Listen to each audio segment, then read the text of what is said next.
What are the invisible forces that help us survive? From a split-second response when faced with danger, or a baby's inborn ability to reject potentially harmful food, to the huge risks we'll take when confronted by desperate situations. The answers lie deep within every single one of us, and they define what it is to be human. This is the story of our extraordinary instincts and why we behave the way we do. And our journey begins not here in our crowded modern world, but here in the vast wilderness of the African savannah.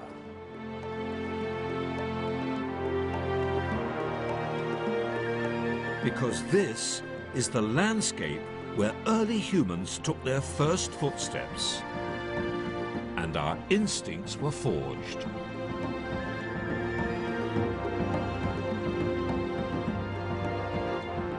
I want to explore what it means to be human, because even after a lifetime studying the body, I only understand part of the human story. This is a pioneering journey. For the first time ever, we're beginning to comprehend the foundations of behavior, our human instincts.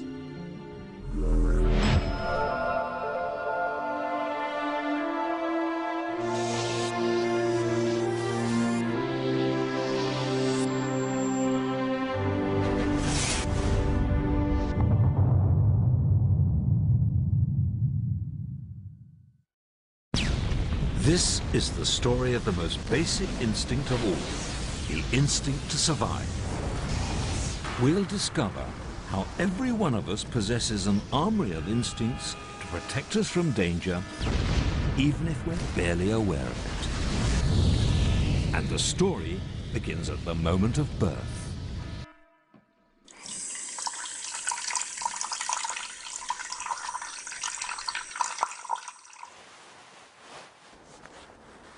Over the last 40 years, I've been present at literally thousands of births, and it's always an intensely moving experience to see the beginnings of life. But I don't think I've ever assisted at a delivery like this before.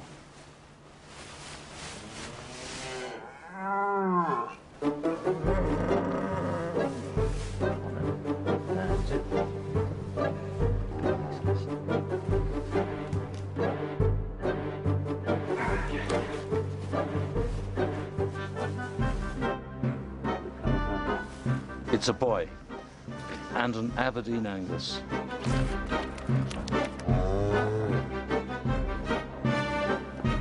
Like every living creature, he's born with a pre-programmed set of instincts. Some will only be revealed as he matures, but even at the moment of birth, they're all in place, waiting to be called upon to help him cope with the trials of life.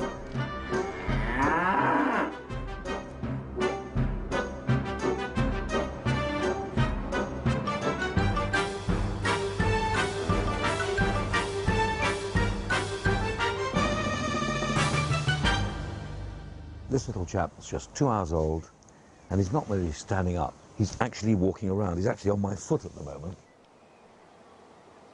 And all his survival instincts are intact. Now, by comparison, human babies at this stage are virtually useless. You look at the camera, right?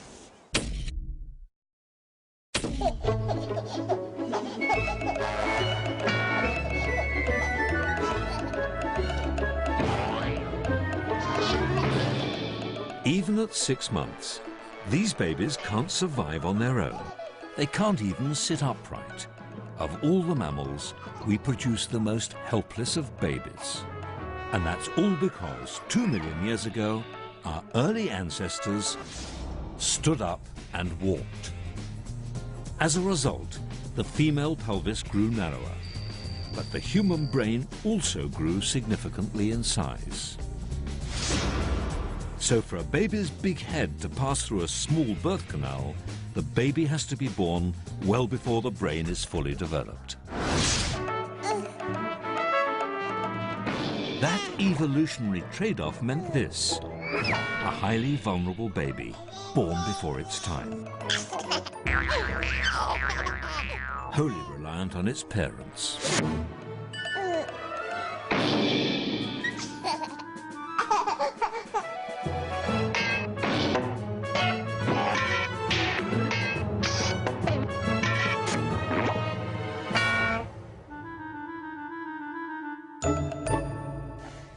So how does a baby survive?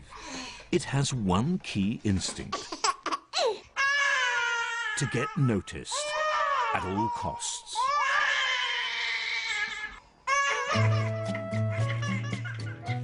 Jasper is just a few weeks old. Like all newborn babies, he's using the one powerful weapon he has in his limited armory. He cries, and he cries, and he cries, making sure the whole household is at the mercy of a bawling creature weighing less than a Christmas turkey. When he cries, to me it means, Mum, come and get me, there's something wrong, I need you now, and you just have to drop everything and go to him. Some people say leave them, but how can you leave that? You can't. The instinct to cry is more sophisticated than you might think. Babies alter both the pitch and volume depending on how urgent their need is for help. The louder and more piercing the scream, the quicker the response. I never ever imagined how loud a baby could scream. You read books, you hear about screaming babies, but until you've got one and it's there and it's in your ear, sound is like nothing else. And there's a rule that unites all birds and mammals. The more needy the baby, the louder the sound it produces.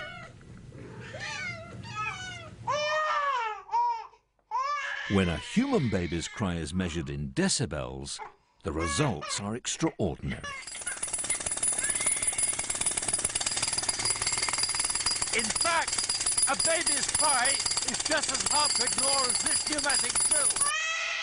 Amazingly, Jasper's cry can match the ear-splitting 97 decibels produced by the drill. Both are very insistent and both are very loud. A baby's cry is such a powerful tool for survival, it can even induce milk from its mother's breast. Essential when you haven't got much else going for you. Because from the moment we're born, it's the energy that food gives us that keeps us alive. Food is our fuel, and without it we die. But it's not just any food that we crave. Why is it we're all drawn to food like this, which is high in calories and fat? 1,000 billion eggs are produced worldwide every year. 600,000 tons of sugar are consumed each week. 800 tons of French fries are eaten every hour. And why? It's because our appetites were formed in a world where abundant food was simply unimaginable.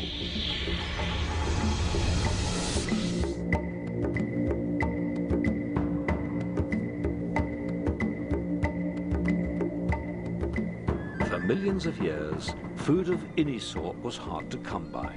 Our ancestors almost certainly fought hard for the calories that were so crucial to their survival. So those that craved food that was high in calories and rich in fat were more likely to survive. It was survival of the fattest. The instinct to lay down fat for lean times ahead made perfect sense in an unpredictable world. But why are those instincts still with us today? Let me show you something rather extraordinary. This ribbon is going to represent the amount of time that's passed since the human story really began. It started about 4.5 million years ago when our first human ancestors were identified. And now, each stride I take will represent about 100,000 years. As I walk through time to the present day, I'm passing thousands of generations of early humans who struggled to survive in this barren landscape. Those of them who craved calorie-rich food lived and passed on their genes to their children. Those who didn't died. Gradually, over millions of years, that craving for calories became instinctive behavior, handed down from generation to generation, and it's still embedded in all of us today. And this flag, just 10 centimetres from the end of the ribbon, is the distance in time, 10,000 years, since humans first started cultivating crops. And the tip of my pencil, just here, is the last 100 years, when for some of us at least, food has been readily available and plentiful. So it's no surprise that the instincts which were forged so many millions of years ago have not yet caught up with the plenty that some humans are now fortunate enough to enjoy.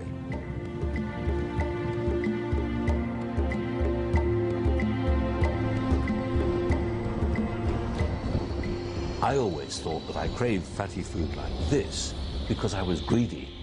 So it's a comfort to discover that I'm simply a product of millions of years of evolution, a descendant from a time when greed really was good. Delicious. The instinct to have the right type of food is very powerful. We know what to eat even in the most unfamiliar landscape.